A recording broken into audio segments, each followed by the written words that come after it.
عرض کرنے کا مطلب یہ تھا کہ اب آپ اس سے اگر فلسفے میں بھی چلے جائیں نا تو کہ وجود کیا ہے، تو قرآن کریم اپنی ابتدا میں ہی وجود کیا، تو اب آپ کی نشاندہی بھی کرتا ہے اور اس کی صفات بھی بیان کرتا ہے، ٹھیک ہے نا سر؟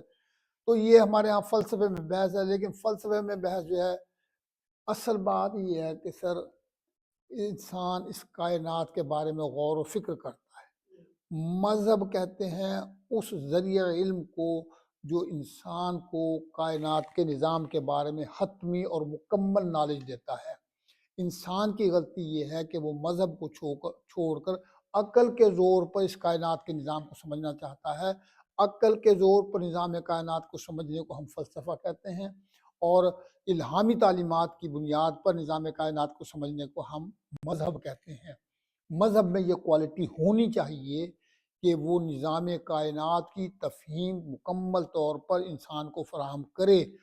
اب اگر کسی مذہب میں بالفرض کسی مذہب میں یہ کوئی صلاحیت نہیں ہے تو سر ہم اس کے مذہب ہونے کو تو تسلیم کر لیں گے، لیکن وہ انسانی افادیت کے لحاظ سے بیکار ہوگا، ٹھیک ہے نا جی؟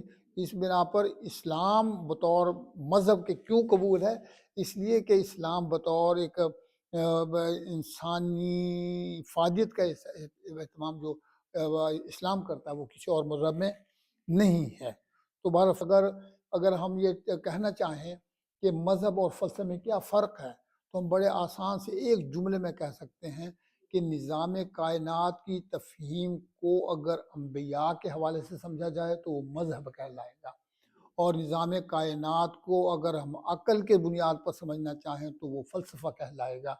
لیکن نتیجہ یہ ہے کہ اس کائنات میں جب بھی کوئی آپ کو اچھا کنسٹرکٹیو سسٹم نظر کہیں آتا ہے تو انبیاء کے طفیل ہے، جیسے حضرت داؤد علیہ السلام کے دور میں، حضرت سلیمان علیہ السلام کے دور میں، یا جناب صلی اللہ علیہ وسلم کے دور میں، ٹھیک ہے نا؟ اور جہاں کہیں آپ کو افراتفری نظر آئے گی تو وہ فلسفے کی بنیاد ہے۔ فلسفے کی بنیاد پر آج تک کائنات میں کوئی نظام ایسا تخلیق نہیں کیا جا سکا جس پر انسان کو فخر ہو، یہ فلسفے کی خامی ہے، ٹھیک ہے نا جی؟ تو وجود کی ڈیفینیشن جو ہے وہ بنیاد پر جب کی جاتی ہے تو وہ اپنا اس میں جو پھر آگے انلائٹمنٹ کا ذکر آتا ہے۔